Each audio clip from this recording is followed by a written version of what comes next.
In the heart of the Saharan bush, there lay a small, sun-drenched village where life moved to the rhythm of nature. Thatched roofs crowned the humble homes, and the air was filled with the hum of cicadas and the occasional laughter of children. The earth here was a rich, warm orange, and acacia trees dotted the landscape, their branches twisting against the vast blue sky. It was a place of beauty and simplicity, where stories were told under star-filled skies, and every child carried a dream as vivid as the sunsets. One such child was Tabo, a curious and spirited boy with a spark of imagination that set him apart. How are Today you? was special for Tabo.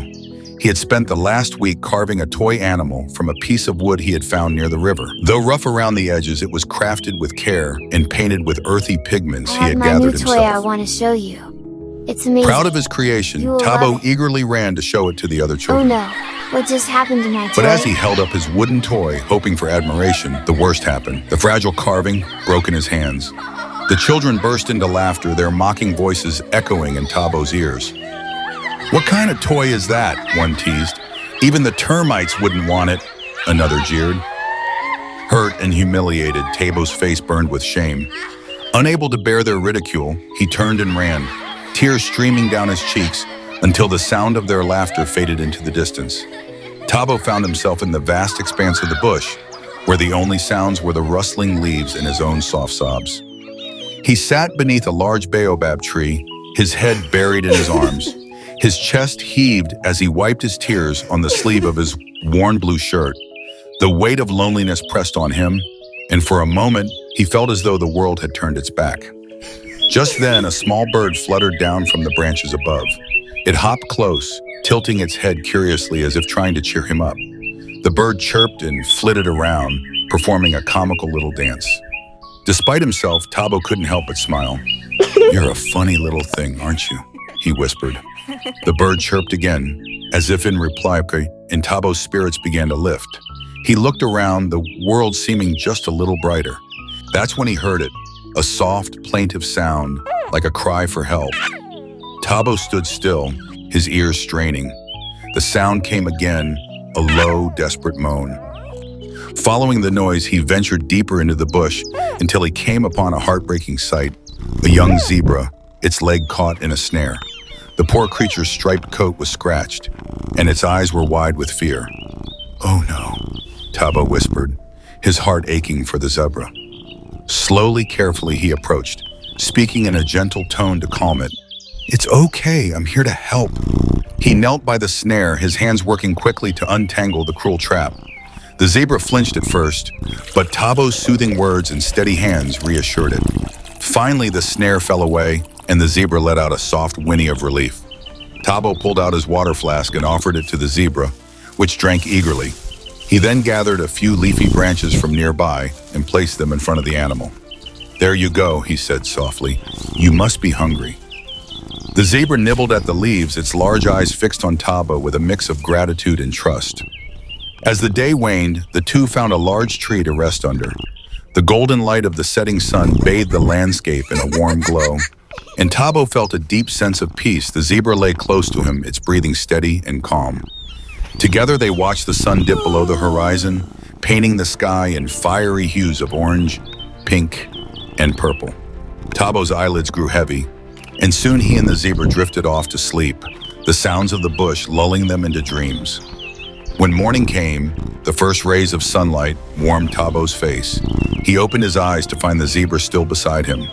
Stretching and rubbing the sleep from his eyes, he spoke aloud. "We need to find your family. They must be worried about you." The zebra seemed to understand, nudging him gently with its nose. Together, they set off, the bush alive with the songs of waking birds. As they walked, Tabo and the zebra grew more playful. They weaved through the trees, chasing each other and laughing, their bond growing stronger with each step. Tabo even made up a song, singing as they marched, his voice carrying through the air. For the first time in days, he felt truly happy. But their joy was interrupted when a sinister hiss sliced through the peaceful morning. From the tall grass, a snake emerged, its scales glinting in the sunlight. The snake's eyes were cold, and its fangs bared as it slithered closer. Tabo froze, fear gripping him. The zebra stomped its hooves, letting out a warning cry. The snake struck, its movements lightning fast. Tabo scrambled backward, his heart pounding. Just as the snake prepared to lunge again, the sounds of the bush erupted around them. Birds swooped down, shrieking and pecking at the snake. Nearby antelopes and warthogs charged, their presence intimidating the predator. In the distance, the thunderous sound of hooves grew louder. Out of the bush emerged a herd of zebras, their powerful presence unmistakable. Among them were two larger zebras, their stripes more pronounced, their eyes filled with worry. They were the young zebra's parents. Together, the animals forced the snake to retreat, hissing in defeat as it disappeared into the undergrowth. Tabo let out a shaky breath, relief washing over him. The young zebra ran to its parents, nuzzling them with joy. Tabo watched the reunion, a warm smile spreading across his face. One of the adult zebras turned to Tabo, bowing its head as if in gratitude. "You're welcome," Tabo said softly. He felt a swell of pride and belonging, knowing he had done something truly meaningful. As the zebra herd began to move away, the young zebra looked back, giving Tabo one last affectionate nuzzle before trotting off to join its family. But as the herd began to turn, ready to vanish back into the bush, Tabo hesitated. He wasn't ready to say goodbye. His heart felt full, yet incomplete. "Wait," he called, stepping forward. The zebras paused, their ears twitching curiously. Would you come back with me to my village?" Tabo's eyes shone with hope. "I think it's time I go home, and I'd like my new friends to come with me." For a moment, the zebra stood still, considering his request. Then, with a gentle whinny, the young zebra nudged her parents, as if pleading on Tabo's behalf. The parents exchanged a glance before nodding in unison. The herd, as if in agreement, began to move, falling into formation behind Tabo. The journey back was magical. The once lonely path through the bush was now alive with the presence of Tabo's companions. As they approached the edge of the village, the children who had once mocked Tabo were gathered in a small group. "Is that Tabo?" one of the children whispered. "Where did he find them?" another asked, her voice tinged with amazement, and perhaps a bit of envy. Tabo approached them, his smile warm and genuine. The young zebra stood by his side, nudging him affectionately. The boy who had led the teasing stepped forward, Saharan, his face red with embarrassment. "Tabo, I'm sorry," he mumbled. "We shouldn't have laughed at you." Tabo looked at him, then he grinned and held out his hand. "It's okay," he said simply. "Friends forgive each other, right?" The other children cheered, running forward to surround Tabo and his new companions, and peppered Tabo with questions about his adventure.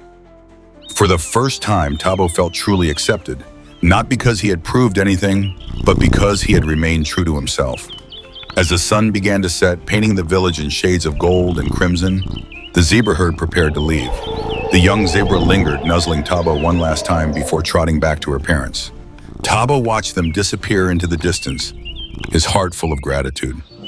That evening, as the stars blinked into the night sky, Tabo sat with the other children, sharing the story of his adventure. And though his journey had begun with tears, it ended with laughter, friendship, and the knowledge that even in the face of ridicule, kindness and courage could light the way.